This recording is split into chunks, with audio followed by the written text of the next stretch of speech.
接下来我们要来关心的是中国大陆正在备战吗？我们今天从几个线索来特别做解读。首先，第一个来自于路透社的爆料，北京现在正在疯狂秘密的加速它的战略储油的工程哦，尤其是今明2年，路透社特别报道了，中国大陆将会增加它的储油，尤其在2年之内增加11座的地下储油库，这个量到底有多少？大约是2680万平方公尺，达到了1.69亿桶的一个容量，等于是接下来中国的2周进口的油量了。那事实上，不只是在今明2年做了这个增加油量的动作，其实从2020到2024年之间，大陆就已经悄悄的多囤进了2亿桶的石油，这是第一个。那么根据了解，这一些会被纳入这个国家备战的计划里面，全部是由中石化等国企一起来做打造的，这是第一个迹象。第二个事情是能源之外，还会有在科技上的准备，这是来自于中国大陆的大漠大公司最新亮相他们的货柜蜂群无人机的技术。根据了解，这个无人机的技术，等一下我们会看画面哦，只要按下一个按钮，600多架的无人机就会瞬间的一起出击，整齐的飞向他们指定的航线。我们先来看一下这个现场的最新画面。好，这个就是我们看到在中国大陆，它的无人机有一次呢可以用这个蜂群战术，一次出动了600多架的无人机。其实这家公司在今年的7月份才靠1万多架的无人机做展演，创下了金氏世界纪录。那大家在看说，未来是否可能在战争期间转为军用？当然了，备受关注。另外一方面，我们今天也会来特别看到的是中俄之间是否他们的关系越来越紧密，加深了同盟，一起来做备战呢？俄罗斯的外长最新他也直呛说，接下来你中国就说吧，你需要多少石油，我们就会给你多少。甚至呢，美日澳在举行军演的时候，这是今年6月份，中俄也就立刻举行了海上的联合演习。俄罗斯媒体也这边做了一个评论说，中国的备战不只是在军事上面，其实在经济跟金融上已经准备好了跟美国来做对抗，包括人民币国际化，2024年全球贸易占比已经达到了30%。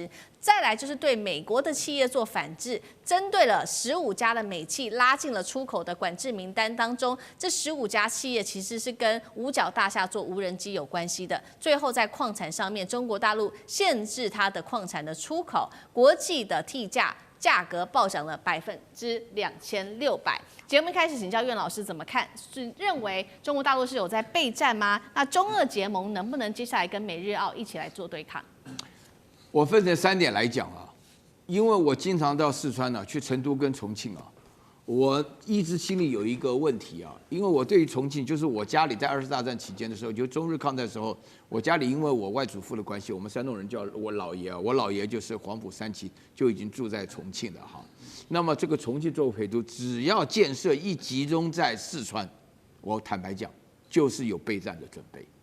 因为这个大家心里心知肚明啊，就是说因为我们3个人都不是四川人，但是我们心里都明白，只要四川一有建设发展的话，这个就做好了备战的准备，一定要做这个准备。而且实际上的情况，我们所讲的消息里面啊，说讲的都是笑得很高兴，但是基本上疯子多了啊。这个世界已经够乱了，那么对大陆来讲的话呢，而且现在世界上有一个共识，就是说现在这个乱局的话，不到中国参战是不会停下来的。这个我们心里都有感觉，因为我9·3阅兵，我自己有去看，我自己感觉到说中国本身找一个适当的时机要出了，所以这个要出手的时候备战，我跟你讲，备油还是一个比较外行的，你知道吗？这个在做打仗准备的时候，我是到了福州的高新区，看到那个无人机在查打一体的时候，他们有讲说要备血浆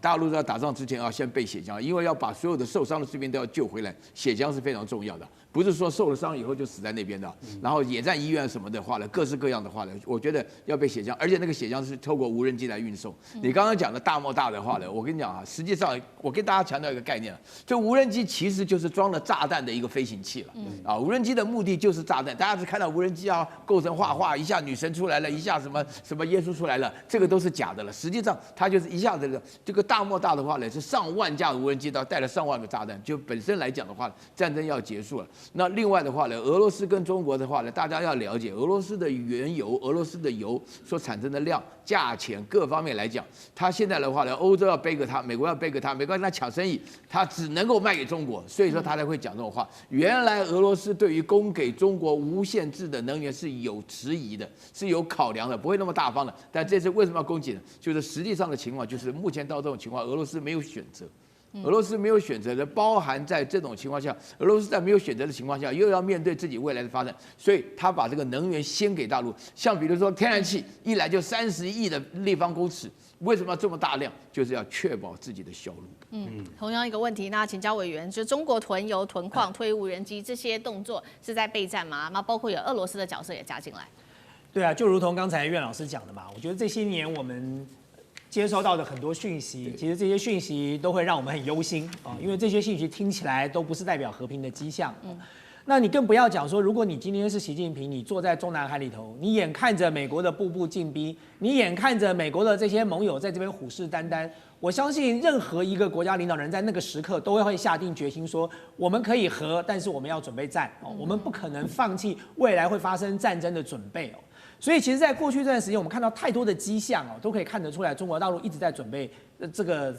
个应付一场战争。我不要讲它发动一场战争，因为也许这场战争不是中国大陆发动的，是它不得不被逼着必须要应对一场战争了。那除了刚才我们讲的像囤油、囤血浆，做很多相关的这个战备工作之外，其实从去年到今年这么长的一段时间，中国大陆一直在减持美债啊。他在全面的减持美债，全面的在购买黄金。当然，我可以把它解释成为说，他减持美债、购买黄金是正常的资本操作哦，因为他最后在这个过程当中证明他是对的。他的金价从他去年买的时候到现在已经上看4200块美元了。哦，去年他买的时候，人家还笑他说美债可以拿利息啊，你干嘛把美债卖掉去买一个没有利息的黄金呢？可是现在看起来他的选择是对的，但是通常会有做减持美债跟增持黄金的国家，其实另外一个角度来看，他就是在做准备战争了。因为一旦战争之后，他在外面的外汇存底可能都会被冻结啊，所以他有什么必要要把他的外汇存底送给人家呢？他当然在这个时候要做一个这个调整的动作。那我觉得你说中俄结盟能不能对抗美日澳？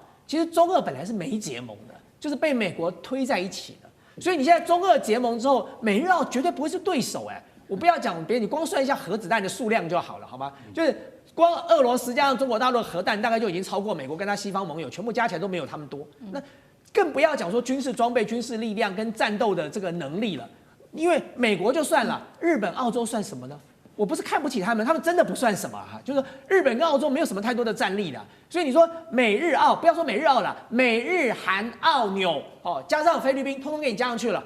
那么在西太平洋恐怕都不是中俄的对手，所以我们当然不希望看到战争的发生。但是我说过，这场战争会不会发生的关键，真的不是北京政府。那么在南海要不要发生战争，是握在美国跟菲律宾的手上。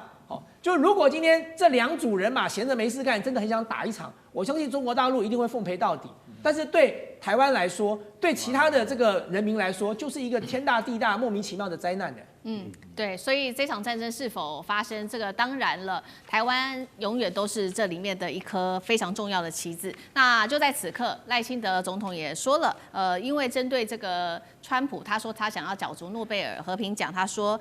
如果川普能够逼习近平彻底放弃武力犯台，他就必然是和平奖的得主，这是来自于赖清德最新说法。另外呢，我们来看到美方也有针对台湾给了2个警告，第一个，这是美国的防不准印太官员警告台湾必须大刀阔斧的改革，必须从训练、动员到军民整合上面都做好加强。第二件事情，他们认为说台湾的军费支出应该要飙到 GDP 的10%，这是来自于美国国防部助理部长提名人的最新回应。台湾接下来的角色是否被推上在军备跟这个军费上面的火线？干哥，我真不知道他是不是活在我们的时空里面讲的话。这个人叫 John Liu， 是美国国防部助理部长的提名人，他是华裔的。他说必须要达到台湾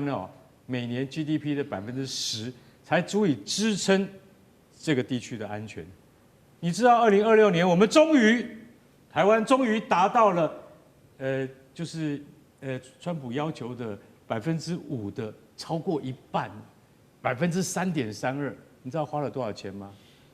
？9400亿台币，我们就只讲1兆就好了。那大家就想，3%多是1兆台币。John Liu 他说要10%，那是多少钱？那叫3兆台币。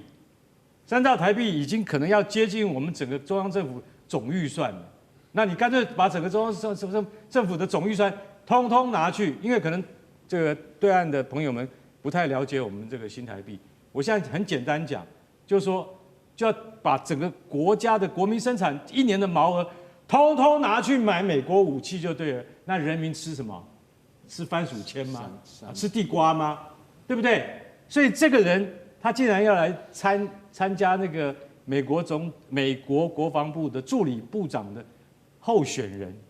那你觉得这个人到底有没有念书？我是不知道，我只觉得说，如果说台湾搞到那个地步的话，你现在我在这边直接讲，我们就是因为买了那个由美国主导却不能下潜的海鲲号，已经搞了几百亿台币了，光一个不成功的已经搞了几百亿台币，卖给我们的 F-16，到现在没有一架看得到影子，钱已经给了。那我想请问你，什么时候我们才能够拿到东西啊？那你 John Lu， 你现在讲的你要兑现什么？